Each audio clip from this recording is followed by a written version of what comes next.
C'était le jour du mariage de Linda, le jour dont elle avait rêvé toute sa vie. Mais juste quelques minutes avant qu'elle puisse dire oui, elle a entendu un secret qui lui a brisé le cœur. Ce qu'elle a fait ensuite a choqué tout le monde.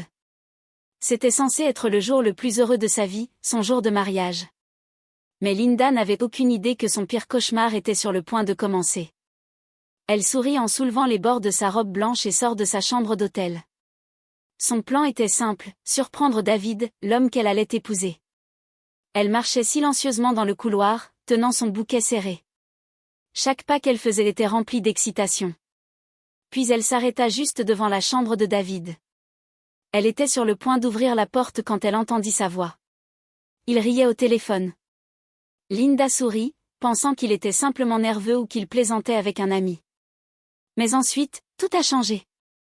Elle sera bientôt partie, dit David. La pilule la finira avant ou après les vœux.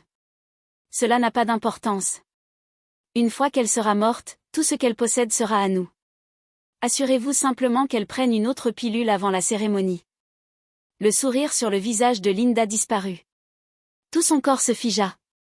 Elle sentit son sang se glacer. Ses doigts tremblèrent. Des larmes emplirent ses yeux. Elle pressa son oreille contre la porte, espérant avoir mal entendu. Mais puis vint une voix de femme. Douce, familière.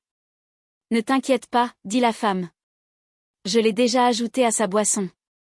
David rit à nouveau. Bien. J'espère que tu portes ta robe de demoiselle d'honneur, dit-il. Les genoux de Linda devinrent faibles. L'une de ces demoiselles d'honneur, sa meilleure amie. Le bouquet tomba de sa main. Elle se couvrit la bouche pour s'empêcher de crier. Puis elle se retourna et courut. Ses talons cliquetaient bruyamment sur les carrelages alors que sa robe blanche flottait derrière elle comme un fantôme fuyant le danger. Son cœur battait rapidement. Elle ne savait pas où aller. Sa tête tournait. Il n'y avait qu'une seule chose en tête, son père et sa belle-mère. Ils étaient les seuls en qui elle pouvait avoir confiance. Ils étaient en bas. Linda descendit les escaliers en courant, luttant pour respirer. Sa vision devint floue. Sa poitrine était serrée. Elle murmura pour elle-même, « S'il te plaît, Dieu, pas maintenant. Laisse-moi les atteindre. » Quand elle arriva à leur chambre, elle pouvait à peine se tenir debout. Ses mains tremblantes poussèrent la porte ouverte. « Papa, maman » cria-t-elle faiblement. Son père et sa belle-mère se levèrent brusquement, effrayés. « Linda, qu'y a-t-il » hurla son père. Elle tomba directement dans ses bras, sa robe s'étalant sur le sol. « Ils veulent me tuer » murmura-t-elle. Les yeux de son père s'élargirent.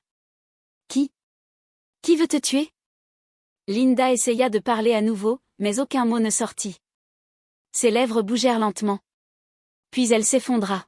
« Linda, Linda » cria son père en la secouant doucement. « Quelqu'un nous aide » Sa voix résonna dans le long couloir. Les gens se précipitèrent hors de leur chambre. Le son de pas précipités emplit l'hôtel. Linda gisait immobile sur le sol, sa respiration faible, sa peau pâle.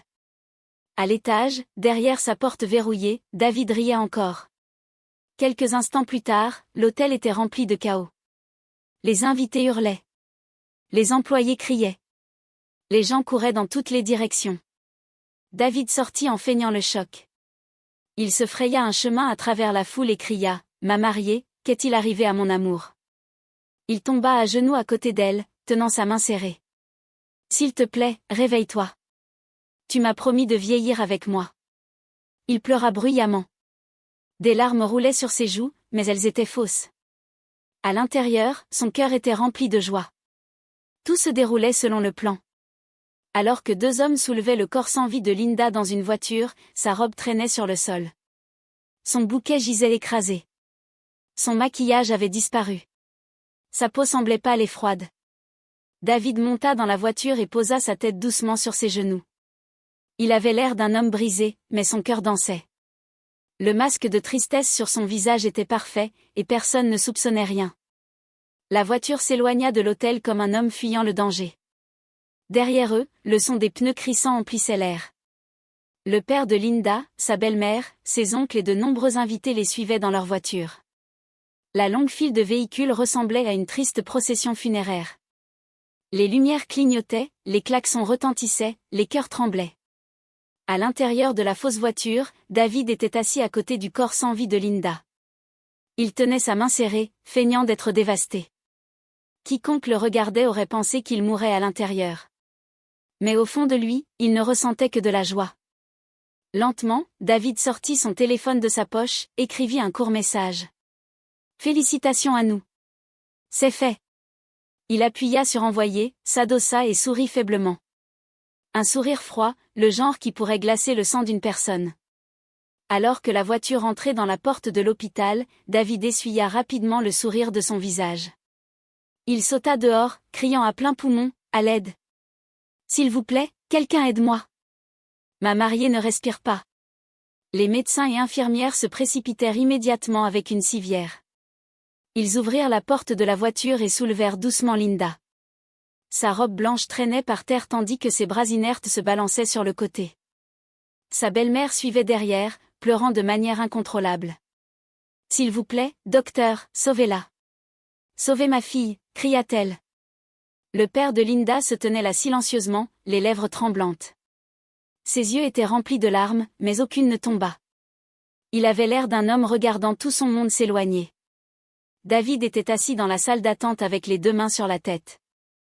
Il se balançait lentement, feignant d'être perdu dans la douleur, mais si quelqu'un regardait attentivement, il aurait vu le petit sourire secret qui apparaissait chaque fois qu'il regardait l'horloge sur le mur.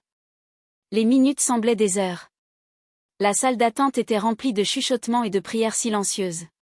Certains invités pleuraient doucement.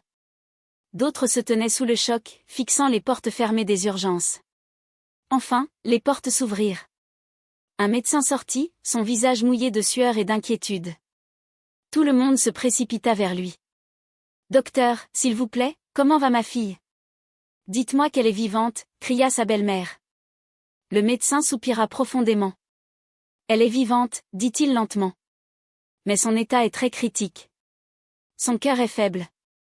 Sa respiration est lente. Nous faisons tout ce que nous pouvons. » Sa belle-mère s'effondra dans une chaise, pleurant bruyamment. « Oh Dieu, s'il te plaît, ne m'enlève pas mon enfant. S'il te plaît. » Le père de Linda se tourna et se couvrit le visage avec ses mains. Il tremblait silencieusement. David était assis dans le coin, essuyant ses fausses larmes. Une seule larme roula sur sa joue, mais ce n'était pas un vrai chagrin. Juste à ce moment-là, son téléphone vibra. Il jeta un coup d'œil rapide. Un message apparut à l'écran. « Bon travail. Nous en reparlerons bientôt. » Ses lèvres se courbèrent à nouveau, juste un instant, avant qu'il ne cache son visage derrière ses paumes et ne fasse semblant d'être un homme brisé. À l'intérieur de la salle d'urgence, l'air était froid et lourd. Linda gisait immobile sur le lit de l'hôpital, entourée de machines. Des fils minces couvraient sa poitrine. Une aiguille était dans son bras. Un masque à oxygène couvrait son visage. Le moniteur à côté d'elle biquait lentement, chaque son résonnant comme une horloge qui tique. Les infirmières se déplaçaient prudemment.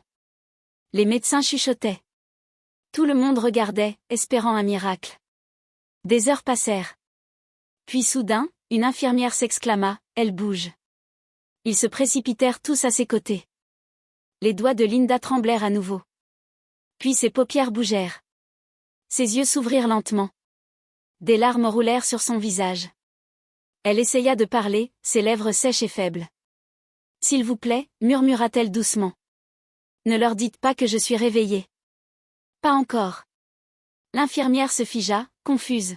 « Mais votre famille est dehors et vous attend » dit-elle doucement. Linda cligna lentement des yeux. « Je sais » dit-elle, sa voix tremblante. « Mais promettez-moi. Ne leur dites pas. » L'infirmière la regarda un instant, puis elle comprit. Ce n'était pas juste de la peur. C'était de la survie. Elle hocha la tête. « Je promets » dit-elle doucement. Et alors que l'infirmière recula, Linda ferma à nouveau les yeux, des larmes glissant sur ses joues. Son corps était faible. Son cœur était brisé, mais son esprit était éveillé. Et une pensée brûlait profondément en elle. Ils ont essayé de me tuer, mais ils le regretteront. Le lendemain matin, Linda demanda à voir le docteur Félix, son médecin personnel. Il s'occupait d'elle depuis de nombreuses années. C'était un homme calme et gentil avec des mains douces et des yeux gentils. « Quand il entra dans la chambre, les infirmières sortirent discrètement, fermant la porte derrière elle.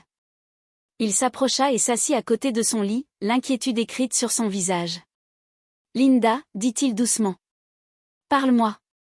Que s'est-il vraiment passé ?» Linda s'assit lentement. Elle était encore faible, mais son esprit était clair. Ses yeux étaient rouges et remplis de douleur. « Docteur » commença-t-elle d'une voix tremblante. « Quelqu'un essaie de me tuer. » Les yeux du docteur Félix s'élargirent. « Te tuer ? Qui ferait une telle chose ?» Linda regarda ailleurs, ses mains tremblantes. « C'est David » murmura-t-elle. « Mon fiancé, l'homme que j'allais épouser hier. » Le docteur Félix se figea. « David » demanda-t-il sous le choc. « Es-tu sûr ?» Linda hocha lentement la tête. « Je l'ai entendu de mes propres oreilles » dit-elle faiblement. « Il était au téléphone avec une femme. Il a dit que les pilules me tueraient avant ou après les vœux. Cela n'avait pas d'importance. Une fois que je serais morte, tout ce que je possède serait à eux. Assurez-vous simplement qu'elle prenne une autre pilule avant la cérémonie. » Elle prit une profonde inspiration, essayant de ne pas pleurer. « Il m'a donné quelque chose pendant des semaines, disant que c'était des vitamines. Mais je pense que c'est du poison.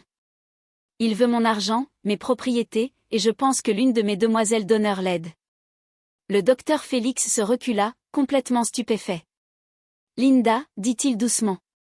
Tu me dis que c'est un meurtre planifié. » Linda hocha à nouveau la tête, sa voix se brisant. « Oui, docteur. C'est un plan, mais je ne peux pas le prouver encore. J'ai besoin de preuves. J'ai besoin de savoir qui d'autre en fait partie. » Pendant un moment, le silence remplit la chambre. Le seul son était le biplan du moniteur chaud à côté de son lit. Puis une idée folle traversa l'esprit de Linda, une idée qui pourrait lui coûter tout. Elle se tourna vers le docteur Félix et murmura, « Docteur, aidez-moi à simuler ma mort. » Le docteur Félix la regarda, choqué. « Quoi, Linda ? C'est dangereux. » « Je sais, dit-elle calmement. Mais c'est la seule solution. S'ils pensent que je suis morte, ils se détendront. Ils s'exposeront. Je verrai enfin les visages derrière ma douleur. » Ses yeux brillaient de larmes, mais il y avait aussi du feu en eux, le feu d'une femme déterminée à se battre. Le docteur Félix se tenait là silencieusement, réfléchissant profondément. Il la regarda à nouveau et hocha lentement la tête. « Si c'est vraiment ce que tu veux, alors nous allons le faire correctement, » dit-il doucement. Et c'était le début d'un plan qui ébranlerait tout le monde jusqu'à la moelle.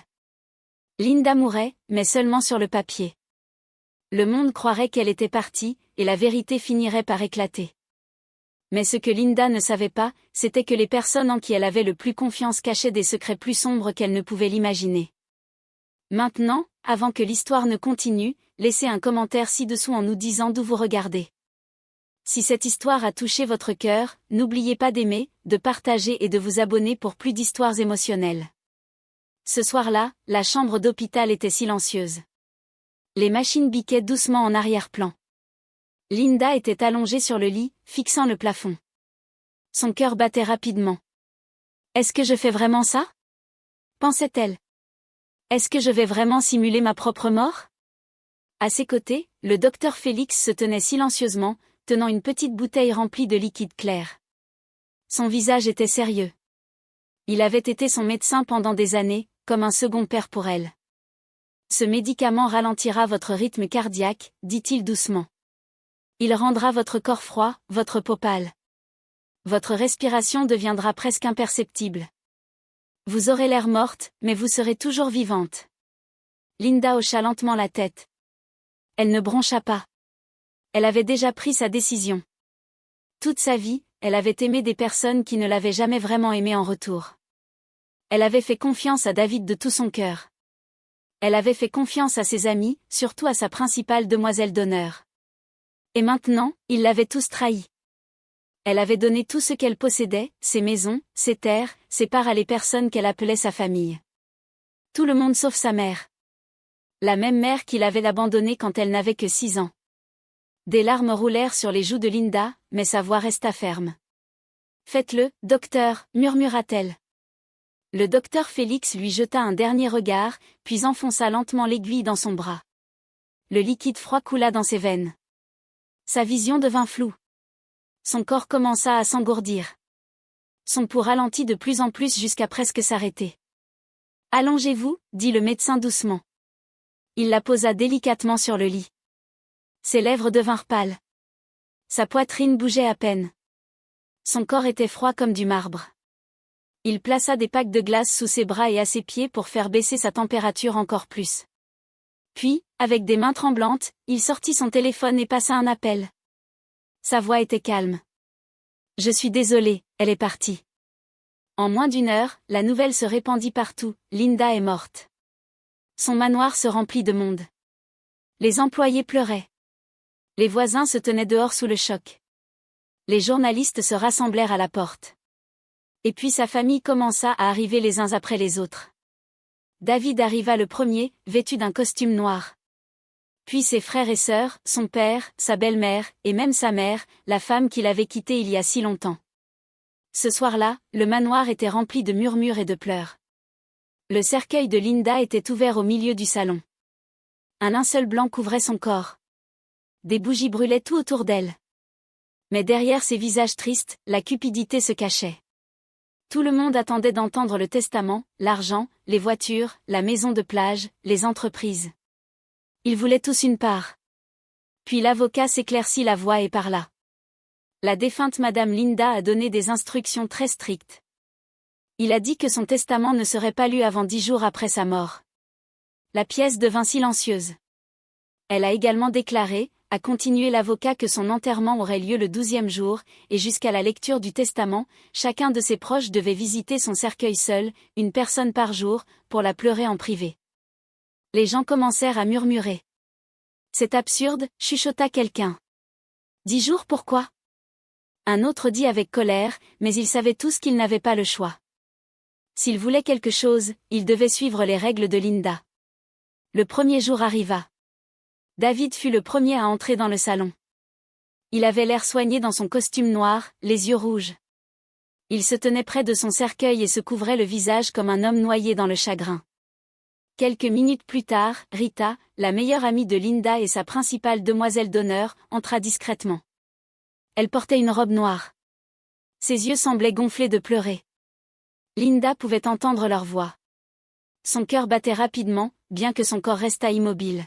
« Parti trop tôt » dit David doucement, secouant la tête. Rita soupira profondément. Elle était trop gentille, trop confiante.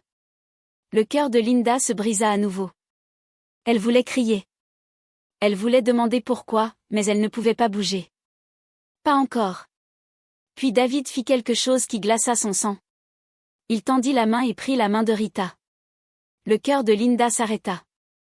Rita regarda autour d'elle minutieusement, puis serra sa main en retour.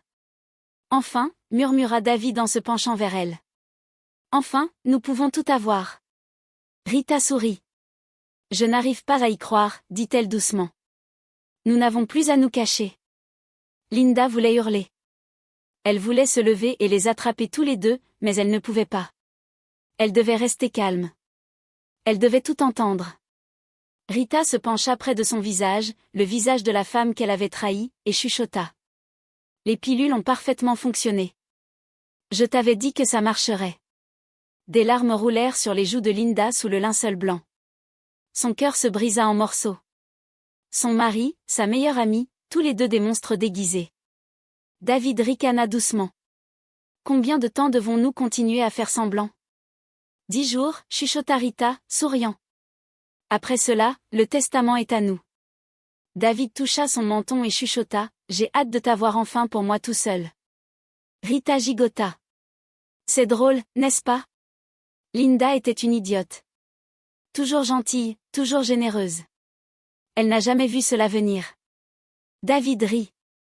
Elle était trop douce. Et maintenant elle est partie. Sous le linceul, les poings de Linda se serrèrent fortement. Ses yeux brûlaient de feu. Maintenant elle avait vu la vérité de ses propres yeux. Le premier secret était révélé. Mais à quel point la trahison allait-elle vraiment ? Elle était sur le point de le découvrir. Et cette fois, il ne la verrait pas venir. Le lendemain matin, les demi-frères et sœurs de Linda arrivèrent. Elle les avait toujours traités comme son propre sang. Elle s'était assurée qu'il ne manquait de rien.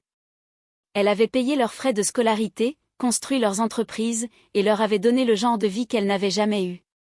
Toute sa vie, elle avait cru qu'il l'aimait pour cela. Mais dès qu'ils entrèrent dans le manoir, la vérité la frappa comme un couteau. Son demi-frère Kevin entra le premier, se frottant les paumes l'une contre l'autre.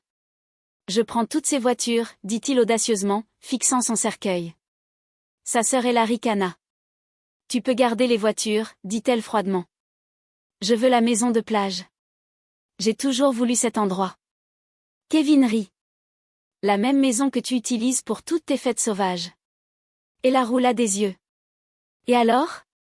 À quoi bon une maison de plage si on ne peut pas en profiter ? » Le cœur de Linda se brisa en morceaux. C'étaient les mêmes personnes qu'elle avait aidées quand personne d'autre ne croyait en elle. Elle avait payé pour l'entreprise défaillante d'Ella. Elle avait financé le mode de vie de luxe d'Ella. Et maintenant il se tenait au-dessus de son corps sans vie en parlant d'elle comme si elle n'était rien de plus que de l'argent et des biens. Puis Kevin rit. « Franchement, je ne sais pas pourquoi les gens l'aimaient. Elle n'était même pas amusante. Elle ne savait que faire de l'argent. » Ella se joignit à lui. « Vrai.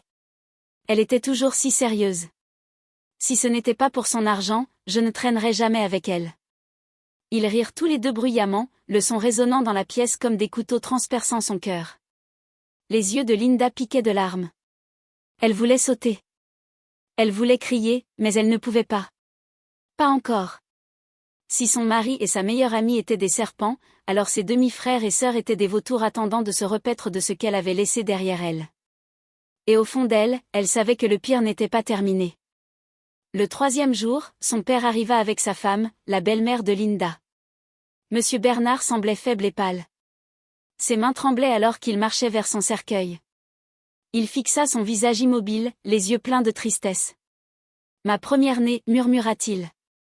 Ma petite fille. » Une larme roula sur sa joue. Pendant un bref instant, le cœur de Linda s'adoucit. Pourrait-il vraiment s'en soucier ? Mais cet espoir s'évanouit dès que sa belle-mère posa une main sur son épaule. Son ton était calme. Trop calme. « Je sais que c'est douloureux, chérie, murmura-t-elle. Mais regarde le bon côté. Tu n'auras plus à lui demander de l'argent. Tout ce qu'elle possédait est maintenant à toi. » Linda se figea sous le linceul blanc.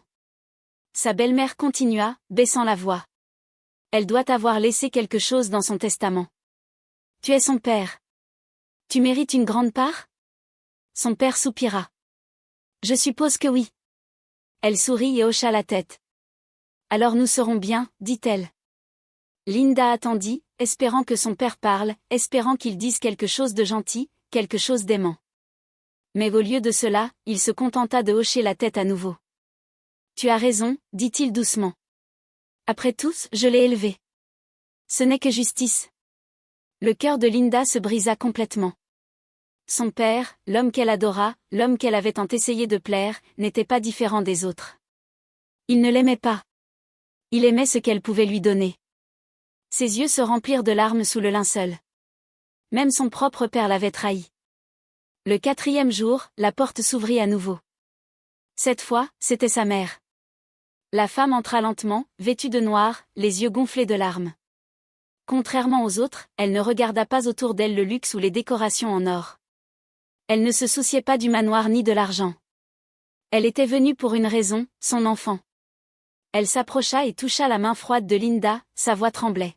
« Mon bébé, murmura-t-elle, ses larmes coulant librement. Je suis tellement désolée, mon amour. Je ne voulais jamais te quitter. » Le cœur de Linda battait. Sa mère s'agenouilla à côté du cercueil, pleurant de manière incontrôlable.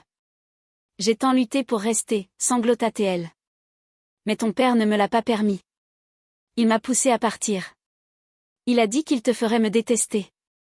Et il l'a fait. » Ses cris emplirent la pièce. « Je voulais être là pour toi lors de tes jours de naissance, tes pièces de théâtre à l'école, quand tu avais le cœur brisé, mais je ne pouvais pas. Je n'en avais pas le droit. » Elle pressa sa main contre sa bouche et pleura plus fort. « Et maintenant il est trop tard. » Sous le linceul, le cœur de Linda se brisa à nouveau. Elle avait passé toute sa vie à croire que sa mère ne se souciait jamais d'elle. Mais c'était un mensonge. Son père les avait tenus à l'écart. Des larmes roulèrent sur le visage de Linda. Pour la première fois depuis que ce cauchemar avait commencé, elle sentit quelque chose de chaud en elle. Un petit morceau de guérison. Sa mère l'avait aimée. Sa mère n'avait jamais cessé de se battre pour elle. Et alors que les bougies vacillaient à côté de son cercueil, Linda se fit une promesse silencieuse. Quand la vérité éclatera enfin, tous ceux qui l'avaient trahi paieront cher. Mais pour l'instant, elle devait rester immobile car les prochains visiteurs la choqueraient encore plus. Le 5e jour, le personnel de la maison vint rendre un dernier hommage. Les domestiques, le majordome, le chef, le jardinier, le chauffeur. Ils se tenaient tous silencieusement autour du cercueil de Linda, la tête baissée. Certains essuyaient leurs yeux. D'autres chuchotaient de petites prières sous leur souffle. Contrairement à sa famille avide, ces personnes étaient vraiment attristées. Ils n'étaient pas là pour l'argent. Ils étaient là parce qu'ils l'aimaient. Linda avait traité chacun d'eux avec gentillesse. Elle leur avait donné de la nourriture, des vêtements et de l'espoir. Et maintenant ils se tenaient devant elle, pleurant la femme qui avait changé leur vie. Parmi eux se trouvait George, le chauffeur. Il se tenait légèrement à l'écart des autres, les mains serrées sur les côtés. Son visage était pâle, ses yeux rouges de larmes. Quand les autres commencèrent à partir, un par un, George ne bougea pas. Il attendit silencieusement jusqu'à ce que la pièce soit vide. Puis lentement il s'avança. Ses pas résonnaient doucement sur le sol en marbre. Il s'arrêta à côté de son cercueil. Pendant un moment, il resta simplement là, fixant son visage. Puis il se pencha, tenant le bord du cercueil fermement. Ses épaules commencèrent à trembler. Une larme tomba. « Je suis désolé, Linda, murmura-t-il, sa voix tremblante. Linda sentit son rythme cardiaque s'accélérer. Elle connaissait cette voix. Elle était pleine de douleur. Une douleur profonde, honnête. George avala difficilement. « J'aurais dû te le dire, dit-il, sa voix se brisant. J'aurais dû te prévenir. » Me prévenir, pensa Linda silencieusement sous le linceul. George continua, secouant la tête avec regret. J'ai vu des choses, Linda. Des choses dont j'aurais dû parler. Ton mari, ta meilleure amie. Ils n'étaient pas ceux que tu croyais qu'ils étaient. Sa respiration devint lourde. Je voulais te le dire, dit-il doucement, mais j'avais peur. Je pensais que tu ne croirais pas un homme comme moi.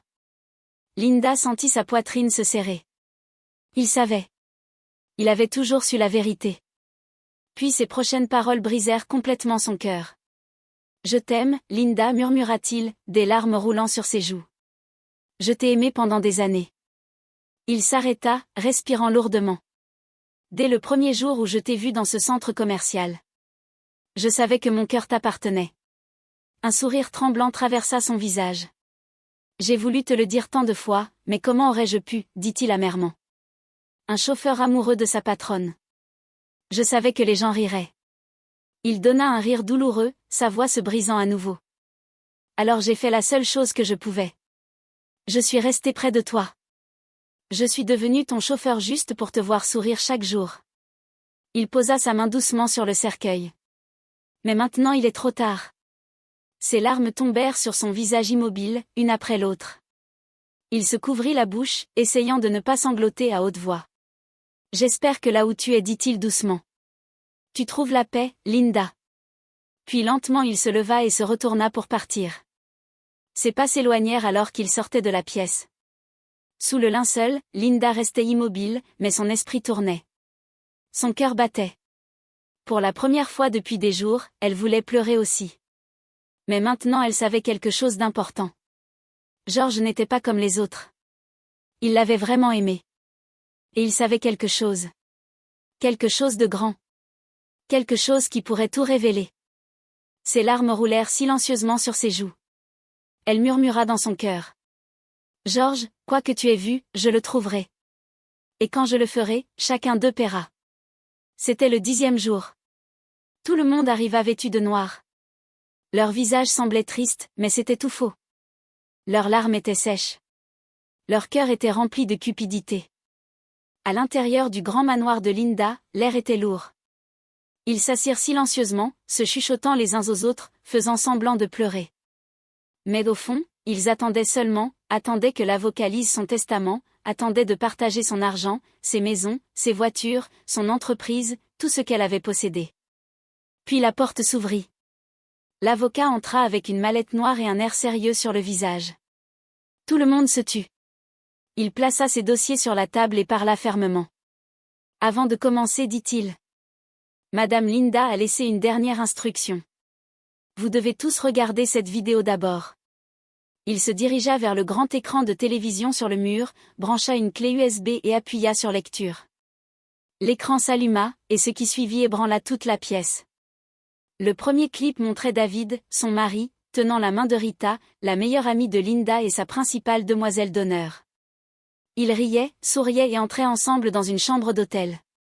Des exclamations emplirent la pièce. Des bouches s'ouvrirent. La mâchoire du père de Linda tomba. Ella et Kevin se regardèrent avec choc. David se leva immédiatement. « Éteignez ça » cria-t-il, sa voix tremblante, mais l'avocat recula calmement. C'était le dernier souhait de Linda, dit-il. Nous allons regarder jusqu'à la fin.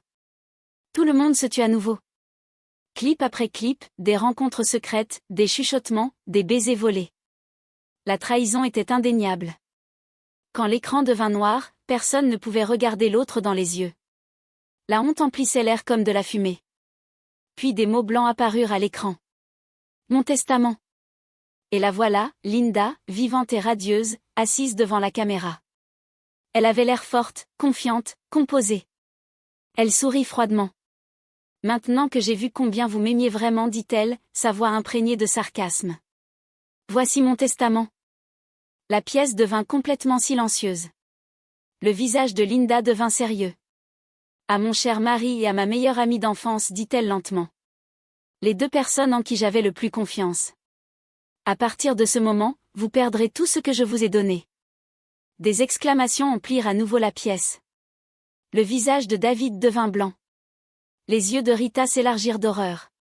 Les papiers de divorce ont déjà été envoyés, continua Linda. Vous repartirez tous les deux avec rien. Rita se couvrit la bouche. Les mains de David tremblèrent violemment. Linda regarda un instant, puis leva à nouveau les yeux. À mon demi-frère Kevin et à ma demi-sœur Ella, dit-elle froidement. Je ne veux plus jamais vous voir vous approcher de moi. Ils restèrent tous les deux figés, la bouche ouverte de choc. Puis elle tourna son regard vers son père. À mon père et à sa femme, dit-elle lentement, je vous donne 5 millions de naira nigérians, non par amour, mais pour que ma haine pour vous ne retombe pas sur vos enfants. Après aujourd'hui, nous sommes étrangers. Les yeux de Monsieur Bernard se remplirent de larmes, mais il ne pouvait pas parler. Sa femme baissa la tête, trop honteuse pour regarder qui que ce soit. Puis le ton de Linda s'adoucit. À ma mère, dit-elle, les yeux brillants d'émotion. Je suis désolée. Désolée de vous avoir repoussé toutes ces années. À partir d'aujourd'hui, j'essaierai de faire les choses bien. Sa mère, assise tranquillement dans un coin, éclata en sanglots. Ses sanglots emplirent la pièce. La tension était insupportable. Puis le sourire de Linda revint. Et maintenant, dit-elle doucement à George. Tout le monde se tourna pour regarder le chauffeur. George se figea, les mains tremblantes. La voix de Linda devint tendre. Mon cher George, dit-elle doucement, je t'ai aimé depuis le jour où tu es entré dans ma vie en tant que mon chauffeur. Mais je pensais épouser un homme fidèle, alors j'ai enfoui mes sentiments. Elle prit une profonde inspiration. Mais maintenant, devant tout le monde, je veux que tu saches la vérité. Je t'aime. Et si tu ressens la même chose, veux-tu être à moi? La pièce devint silencieuse. Tous les yeux se tournèrent vers George. Il se couvrit la bouche, les larmes aux yeux. Puis les portes s'ouvrirent à la volée. Tout le monde se retourna. Des exclamations emplirent le manoir. Et la voilà. Linda, vivante, rayonnante, belle, forte. La foule hurla. Certains tombèrent par terre. D'autres se couvrirent la bouche de choc. Les mains du père de Linda tremblèrent. Ella et Kevin se serrèrent l'un contre l'autre de peur. George resta figé, incapable de respirer. Puis, sans attendre, il courut vers elle. Il la saisit et la serra fortement dans ses bras, pleurant de manière incontrôlable. Sa mère les suivit et l'embrassa aussi, pleurant bruyamment. Les autres restèrent assis, le visage pâle, le cœur rempli de peur. Leur secret avait été révélé. Leur mensonge était détruit. Et alors que Linda se tenait là, des larmes brillantes dans les yeux, mais la force rayonnant sur son visage, elle les regarda tous et dit doucement, « Vous vouliez me voir morte, mais je suis vivante et plus forte que jamais. » Ce n'est que le début. Juste au moment où le choc commençait à se dissiper, un grand coup résonna à travers les énormes portes du manoir. Avant que quiconque ne puisse bouger, les portes s'ouvrirent à la volée et plusieurs agents de police se précipitèrent à l'intérieur. David, Matthew et Rita, vous êtes tous les deux en état d'arrestation pour la tentative de meurtre de Madame Linda Bernard, annonça l'agent principal. Sa voix ferme résonna dans la pièce silencieuse. Des exclamations emplirent l'air. Tout le monde se figea. Les yeux de David se promenèrent dans la pièce, cherchant une issue. Les mains de Rita tremblèrent alors qu'elle tenait fermement le bord de sa robe. C'est de la folie, hurla David. Linda est là, debout. Elle est vivante. Comment pouvez-vous m'arrêter pour meurtre? La voix de Rita trembla alors qu'elle hochait la tête rapidement. Oui, nous aimons Linda. Nous ne pourrions jamais lui faire de mal. Mais les agents n'écoutèrent pas. Deux d'entre eux s'avancèrent et attrapèrent leurs poignets. Les menottes froides cliquetèrent autour de leurs mains. David lutta fort, essayant de se libérer, mais c'était inutile. Linda, hurla-t-il désespérément. Dis-leur la vérité. Tu sais que je t'aimais. Linda s'avança lentement. Son visage était calme, mais ses yeux brûlaient de feu. M'aimer? Demanda-t-elle, sa voix aiguë et stable. Tu m'as donné des pilules tous les jours, David. Tu m'as dit que c'était des vitamines, mais c'était du poison. Les lèvres de David tremblèrent. Il essaya de parler, mais aucun mot ne sortit. Ses yeux se posèrent sur le sol. Rita se mit à pleurer bruyamment. Je ne voulais pas, sanglota-t-elle. David se tourna et la fusilla du regard. Tais-toi, Rita, hurla-t-il colèrement. Les agents n'attendirent pas. Ils les emportèrent tous les deux alors qu'il hurlait et luttait. Puis la porte de la voiture de police claqua, résonnant à travers le manoir. Linda se tenait là, regardant les deux personnes en qui elle avait autrefois confiance être emmenée en menottes. Ses mains tremblèrent légèrement, l'homme qu'elle aimait, l'ami qu'elle chérissait, tous les deux partis. Puis elle sentit une touche douce. Une main chaude glissa dans la sienne. Elle se retourna et vit George, son chauffeur, l'homme qu'il avait aimé silencieusement tout au long de cela. Il la regarda doucement et murmura, « Tu es libre maintenant. » Linda prit une profonde inspiration. Des larmes roulèrent sur ses joues, mais cette fois-ci, ce n'étaient pas des larmes de douleur. C'étaient des larmes de paix. Pour la première fois depuis des années, elle se sentait libre. Libre de la trahison. Libre des mensonges. Libre des personnes qui avaient essayé de la détruire. Sa mère s'approcha et l'enveloppa dans une étreinte serrée, pleurant sur son épaule. Linda ferma les yeux et murmura, « Merci, Dieu. Je suis enfin libre. » Et alors que le soleil brillait à travers les fenêtres en verre du manoir, elle savait que ce n'était pas la fin. C'était le début d'un nouveau chapitre. De cette histoire, nous avons appris que la cupidité aveugle les gens et transforme l'amour en mal. Le vrai amour ne regarde pas le statut ou l'argent. Il vient du cœur. Le mal peut réussir pendant un certain temps, mais la vérité triomphe toujours à la fin. Soyez gentils, mais ne laissez jamais l'amour vous aveugler sur les vraies intentions des gens. Dieu se bat toujours pour les innocents, même lorsque tout le monde se retourne contre eux. Qu'auriez-vous fait à la place de Linda? Linda devrait-elle pardonner à son père et à ses demi-frères et sœurs ou les couper de sa vie pour toujours? Dites-nous vos pensées dans la section des commentaires. Si cette histoire a touché votre cœur, veuillez aimer cette vidéo, la partager avec vos amis et votre famille, et n'oubliez pas de vous abonner à cette chaîne pour plus d'histoires émotionnelles et incroyables qui touchent le cœur et enseignent des leçons de vie réelle.